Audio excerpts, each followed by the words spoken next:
السلام علیکم ناظرین آج بہت امپورٹنٹ سٹوری ہے ہمارے پاس، اور سٹوری کچھ یوں ہے جو پی ٹی وی کارپوریشن سے ریلیٹڈ ہے۔ عمران خان صاحب آئے اقتدار میں تو انہوں نے اعلان کیا کہ ان کی خواہش ہے اور وہ یہ چاہتے ہیں کہ وہ پی ٹی وی کو بی بی سی کی طرز کا ایک انڈیپینڈنٹ ایسا ادارہ بنائے جو قومی بیانیے کو لے کے بھی چلے، اور جو ایک انڈیپینڈنٹ ایسا میڈیا انسٹیٹیوشن ہو کہ جو سب کے لیے قابل تقلید ہو اور باقی میڈیا اس کو فالو کرے۔ ویسے تو پی ٹی وی جب بنایا گیا تھا اس وقت بھی اس کا میکنزم ایسا ہی تھا کہ اس کا مقصد انفارمیشن، انٹرٹینمنٹ، انفوٹینمنٹ اور بر وقت ذرائع ابلاغ تک رسائی لوگوں کی کرنا تھا، اور ساتھ ساتھ ٹرینڈ بھی کرنا تھا۔ اور پی ٹی وی کو ہمیشہ سمجھا جاتا تھا کہ پی ٹی وی ایک زبردست ٹریننگ سینٹر ہے۔ پی ٹی وی کے تمام دفاتر، تمام اسٹوڈیوز، تمام ایکوپمنٹ وہ اسٹیٹ آف دی آرٹ تھا، باقی کسی چینل کے پاس اس طرح کی چیزیں تھیں نہیں۔ اس کے بعد پرائیویٹ چینلز آتے گئے اور یہ سرکاری ادارہ دوسرے سرکاری اداروں کی طرح تباہ ہوتا گیا، مرتا گیا، اور باقی جو پرائیویٹ ٹی وی چینلز تھے وہ دوسرے پرائیویٹ اداروں کی طرح وہ آگے بڑھتے رہے، وہ منافع کماتے رہے، وہ بڑی بڑی ڈیلیں کرتے رہے، اور پی ٹی وی کے اندر سیاست ہوتی رہی، پی ٹی وی کے اندر تباہی ہوتی رہی، پی ٹی وی کے اندر اقربا پروری چلتی رہی، اور نتیجہ یہ نکلا کہ پی ٹی وی کارپوریشن بجائے اس کے کہ وہ منافع کمائے، بجائے اس کے کہ اس کے ملازمین خوش ہوں، بجائے اس کے کہ وہاں پہ جو لوگ بھی آئیں وہ قومی بیانیے کو لے کے چلیں، نظریہ پاکستان کو سمجھیں، کشمیر کے معاملے پہ کنٹریبیوٹ کریں، دشمن ممالک ہیں ان کا منہ توڑ جواب دیں، اور ایک ایسا بیانیہ وہاں سے جنریٹ کریں جو الٹیمیٹلی پوری قوم کا آگے جا کے بیانیہ بنے، اور اس کے بعد پوری قوم کی ایک ذہن سازی اور تربیت بھی ہو۔ لیکن بدقسمتی سے ایسا نہیں ہو سکا۔ آج کل بھی پی ٹی وی کے حوالے سے کئی افسانے، کئی کہانیاں گردش میں ہیں، اور ابھی تازہ ترین ایک خط جو پی ٹی وی کی یونین انہوں نے پرائم منسٹر کو لکھا جس میں خوفناک انکشاف کیے گئے ہیں، جس میں یہ کہا گیا ہے کہ بہت سارے لوگ ہیں جن کی سندیں جعلی ہیں، جس میں یہ کہا گیا ہے کہ 2020 کا ایک جعلی آڈٹ کروایا جا رہا ہے۔ پرائم منسٹر کو اس میں کہا گیا ہے کہ موجودہ جو چیئرمین پی ٹی وی ہیں، یہ 3 دفعہ ایم ڈی رہ چکے ہیں، راجہ ارشد صاحب، ان کی تنخواہ کے بارے میں اس پہ لکھا گیا ہے کہ 24 لاکھ تھی، پھر شور مچایا گیا، پھر اس میں کچھ بہتری آئی۔ اسی طرح بہت سارے اور لوگ ہیں جن کی کسی کی 17 لاکھ ہے۔ میں پہلے بھی اس پہ بات کر چکا ہوں، میں کس کا اب ذکر کروں۔ M D P T V ہیں عمر منظور صاحب، وہ آئی ٹی ریلیٹڈ ان کی کوالیفیکیشن ہے۔ 8 سے 10 لوگ ایسے ہیں جو ٹیلی کمیونیکیشن سے راجہ صاحب اور اس کی ٹیم نے لا کے بٹھا دیے ہیں۔ اور یہ بھی سوال اب اٹھایا گیا ہے کہ کوئی شخص جس کا محمد علی دورانی صاحب کے دور سے اگر شروع ہو جائیں، دورانی صاحب کے ساتھ بھی گزارا نہیں ہوا، قمر زمان قاہرہ صاحب کے ساتھ بھی گزارا نہیں ہوا، ان کا آگے چل کے فواد چوہدری صاحب کے ساتھ بھی پھڈا ہوا، اور اس کے بعد کسی کا کنٹریکٹ اگر ٹرمینیٹ ہو جائے تو اس کے بعد دوبارہ اس کو رکھا جا سکتا ہے یا نہیں رکھا جا سکتا۔ یہ قانونی نکتہ ہے، قانون دان اس پہ بات کریں گے اور وہ اس پہ بہتر انپٹ دے سکتے ہیں، لیکن میری اطلاع یہی ہے کہ جس کا کنٹریکٹ ایک دفعہ ٹرمینیٹ ہو جائے اس کو دوبارہ نہیں رکھا جا سکتا۔ خیر، یہ تو ایک چھوٹی سی بات تھی۔ اس کے علاوہ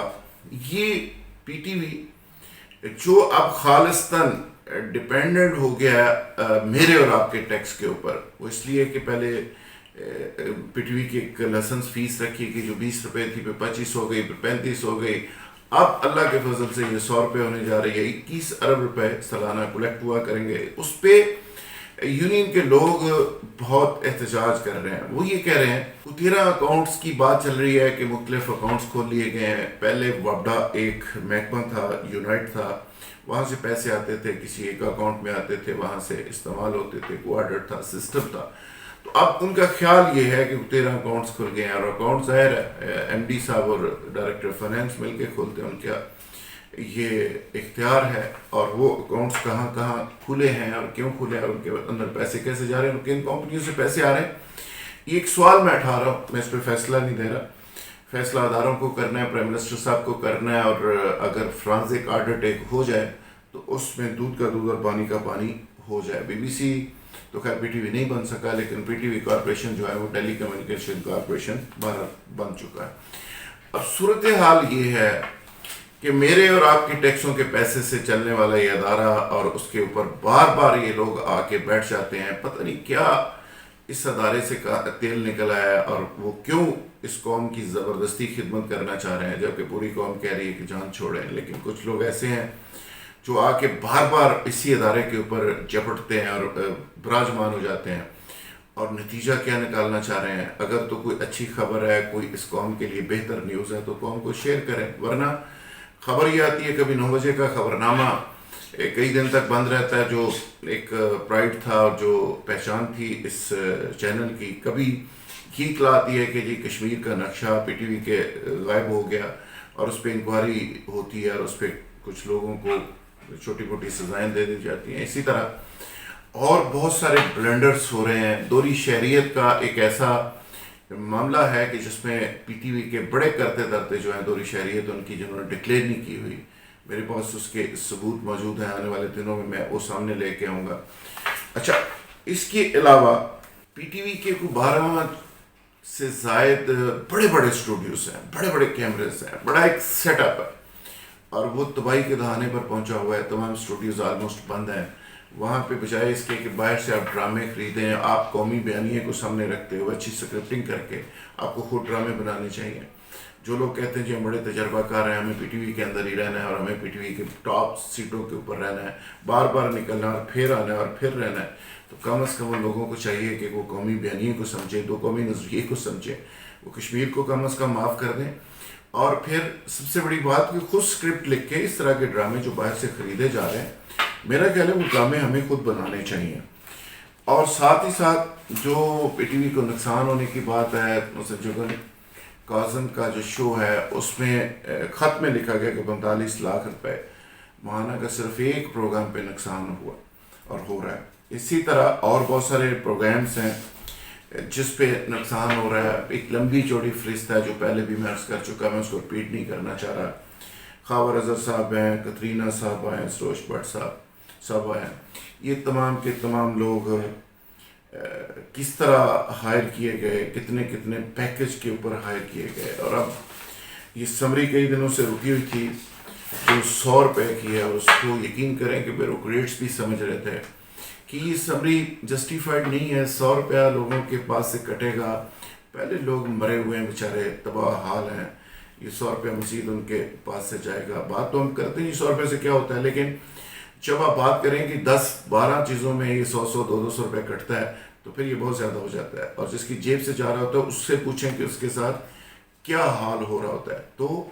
اس کو یہ سمری رکی رہی. اب طے پایا ہے کہ یہ سمری شاید بائی سرکولیشن یہ مختلف لوگوں کے پاس بھیج کے اس کے سائن کروا لیے جائیں. لیکن مجھے انتظار ہے اس وقت کا کہ کیبنٹ کے اندر سے کتنے لوگ اس پہ بات کریں گے، کتنے لوگ اعتراض کریں گے، کتنے لوگ یہ آواز اٹھائیں گے کہ یہ ظلم بند ہونا چاہیے. اور سب سے بڑی بات اس کا فرینزک آڈٹ کی کتنے لوگ بات کریں گے کہ پی ٹی وی کا ایک فرینزک آڈٹ ہونا چاہیے. خاص کر میں یہ کہوں گا کہ جو خط پرائم منسٹر کو بھیجا گیا اس میں 1998 سے لے کے 2020 تک بہت سارے لوگوں کی نشاندہی کی گئی ہے کہ جو رشوت کی بنیاد پہ، جو کروا بروری کی بنیاد پہ، جو ذاتی دوستیوں کی بنیاد پہ رکھے گئے ہیں اور وہ قومی خزانے کو کس طرح نقصان پہنچا رہے ہیں. عمران خان صاحب P T V B B C تو نہیں بن سکا، خدا کے لیے اس کو پرانا پی ٹی وی رہنے دیں. اور یہ جو انکروچمنٹ ہو رہی ہے اور جو ہو چکی ہے اس کو ختم کرنے کے لیے اگر آصم سلیم باجوہ صاحب کو آپ لے ہی آئے ہیں تو خدا کے لیے یہ بھی آصم سلیم باجوہ صاحب کو سپرد کر دیں. کم از کم ہمیں یہ تو اطمینان ہو کہ اس پہ کشمیر کا نقشہ آئندہ سے غائب نہیں ہوگا. دو قومی نظریے کے خلاف سوچ رکھنے والے لوگ تو وہاں پہ موجود نہیں ہوں گے، وہ تو سائڈ لائن ہو جائیں گے. ہمیں اتنا کم از کم اطمینان تو ہوگا کہ چلو فوج کے لوگ نگرانی کر رہے ہیں. ویسے آئی ایس پی آر کے ڈی جی کو آپ نے روایتاً یا ایک تکلفاً ڈال تو دیا ہے اس کے اندر، بورڈ کے اندر، لیکن میں یہ سمجھتا ہوں کہ یہ ایک ایسا انسٹیٹیوشن ہے جو قومی بیانیاں بناتا ہے اور جاری کرتا ہے اور قوم کی ذہن سازی کر سکتا ہے، لیکن بدقسمتی سے نہیں ہو رہی. پرائم منسٹر صاحب آپ کی توجہ کا مستحق ہے پی ٹی وی کارپوریشن جو ٹیلی کمیونیکیشن کارپوریشن بنتا جا رہا ہے یا بن چکا ہے، اس کو BBC مت بنائیے، خدا کے لیے اس کو PTV کارپوریشن ہی رہنے دیجیے۔ PTV بڑی روایات کا امین تھا، وہاں پہ بڑے خوبصورت اور بڑے زبردست لوگ آج بھی موجود ہیں۔ جو انکروچمنٹس وہاں پہ ہوئی ہیں، جو غربہ پرویز کو صرف ختم کر دیں، یہ ادارہ بہت بہتر طریقے سے ڈلیور کر سکتا ہے۔ وہ ایسے لوگ لے کے آئیں جو اسٹوڈیوز بند ہیں، ان کو ایکٹیو کریں، جن کو پروڈکشن کا ایکسپیرینس ہو، جن کو مینجمنٹ کا ایکسپیرینس ہو، اور وہاں پہ وہ تمام کے تمام لوگ بہتر کام کر کے اچھے ڈرامے، اچھی فلمیں، اچھے پلے، شارٹ سٹوریز اور شارٹ فلمز ڈیولپ کر سکیں، جس سے قومی بیانیہ ہمارا آگے بڑھ سکے۔ تھینک یو ویری مچ، بہت شکریہ۔